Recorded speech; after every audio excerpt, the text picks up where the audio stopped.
Now we come to the Lord of the seventh ray and the seventh age, beloved Saint Germain, hierarch of Aquarius. He was embodied as a ruler of a golden age civilization between 50 to 70,000 years ago in the area where the Sahara Desert now is, in a very fertile valley. The story of this golden age and how it came to an end and how he withdrew is sealed in the Lords of the Seven Rays book. It's very important because Saint Germain has said to many an audience, many of you were there, and I'm calling you again to that memory of that time.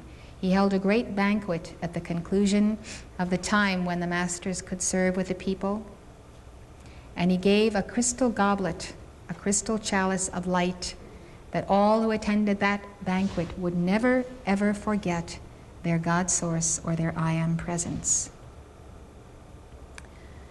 Saint Germain was high priest on Atlantis more than 11,500 years ago. He served in the order of Lord Zadkiel in the Temple of Purification in the Caribbean. In this temple of Lord Zadkiel, the archangel of the seventh ray, we find him serving in the order of the priesthood of Melchizedek. Saint Germain and Jesus have shown me the record of Jesus himself having studied in that temple when he was embodied on Atlantis. And it was in that temple that Jesus was made a priest forever after the order of Melchizedek. Now that particular phrase and teaching found its way into the book of Hebrews, a very mysterious book of the New Testament that no one is quite sure who wrote. I think the most likely candidate of authorship for that book is Jesus himself, because it tells you that Jesus is a priest after the order of Melchizedek, a priest forever. And who would have known that but Jesus? No one else writes about it. Furthermore, it speaks of Melchizedek being made likened unto the Son of God. And of course, no one in the New Testament is ever speaking about anyone who could be like the Son of God except Jesus. So it's very interesting when you get into Hebrews that there's some teaching there that they forgot to leave out.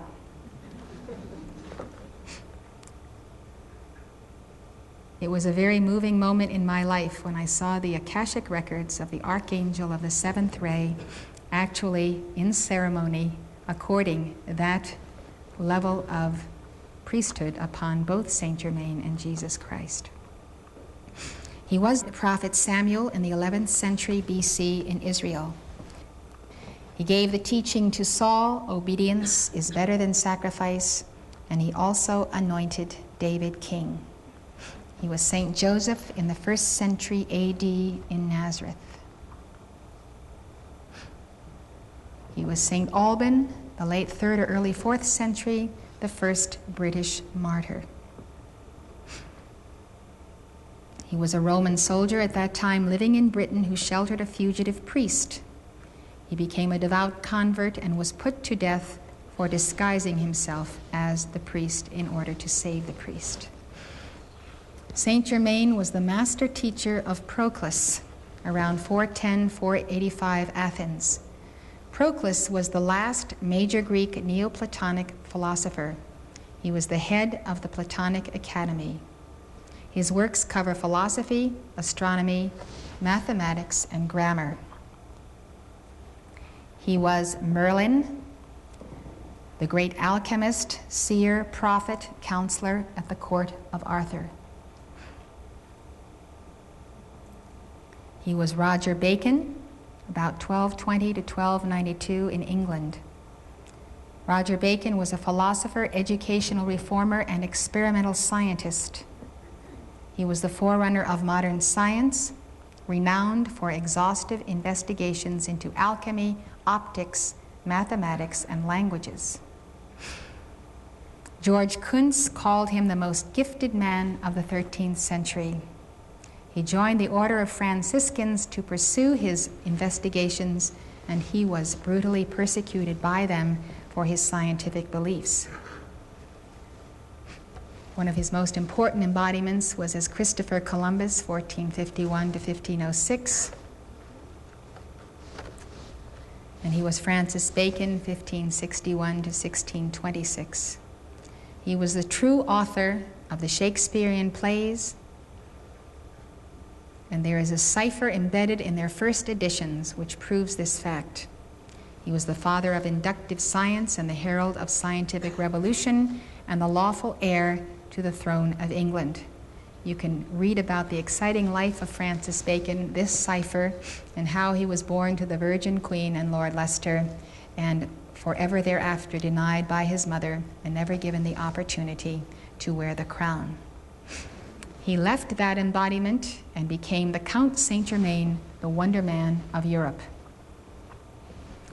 We talk all about the Wonder Man in the introduction to Saint Germain on alchemy and the first book of Saint Germain on prophecy.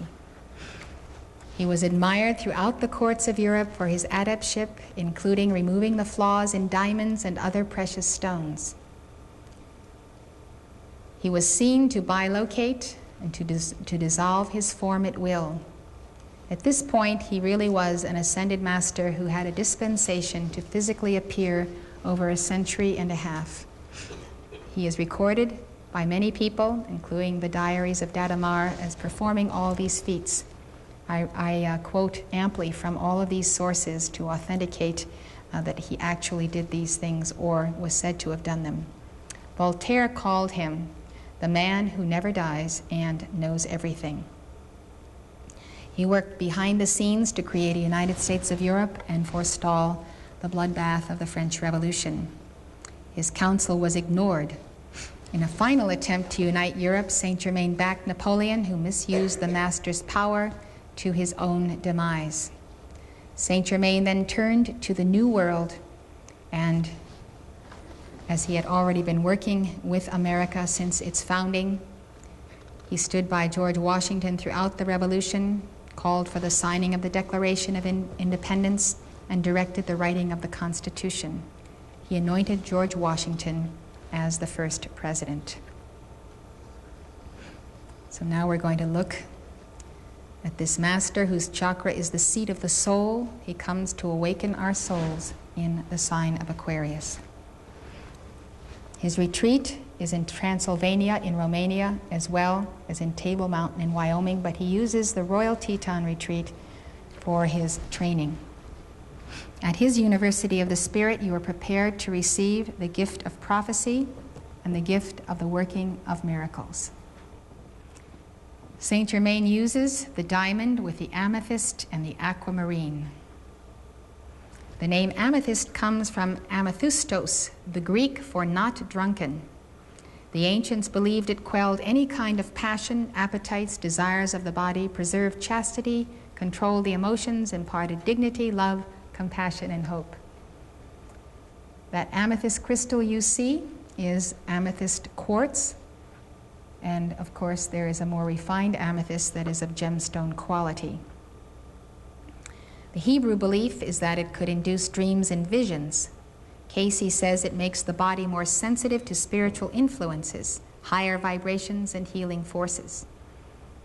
It's good to wear for meditation, increasing abilities during exertion, and preventing personal anger. It is the gem of the bishop's ring in the Catholic and Episcopal Church, associated with kingship, religious ceremony, ritual in church and state. Unquestionably, the amethyst is the gemstone of the alchemist and the prophet, and that means you. You are destined to be an alchemist as well as a prophet in this age. And by prophet, I mean one who reads the handwriting on the wall and knows the signs of your times, your comings and goings. The amethyst, like other gems, is a receptacle. It stores the seventh ray and attracts the gifts of the Holy Spirit. One should always have an amethyst on one's person and an amethyst crystal on one's desk for resolution, harmony, joy, creativity, and freedom. You can visualize the amethyst on your desk as a nexus of a figure eight through which all deliberations and conversations with others that see you may flow and be transmuted. Saint Germain may impart a flame to an amethyst you wear. The aquamarine, the light green, blue-green, is the other side of the coin of the amethyst. It is the stone of the Blessed Virgin Mary and of the Divine Mother, and it's used by Saint Germain with the amethyst as a powerful feminine grounding of the seventh ray aspect of the Holy Spirit. As the Shakti is to Shiva, so the aquamarine is to amethyst. With indigo, this aquamarine color represents the Divine Mother and conveys devotion and healing. The preceding lecture was given by Elizabeth Clare Prophet, world-renowned author and spiritual teacher. The Summit Lighthouse is an international spiritual organization dedicated to universal enlightenment. Founded in 1958, the Summit Lighthouse has been a beacon of truth to thousands worldwide and a leader in New Thought spirituality. The preceding program has been brought to you by the Summit Lighthouse. For more information, call 1-800-245-5445 or visit our website at www.tsl.org. Outside the USA, call 406-848-9500 or write to the Summit Lighthouse, 63 Summit Way, Gardner, Montana, 59030, USA.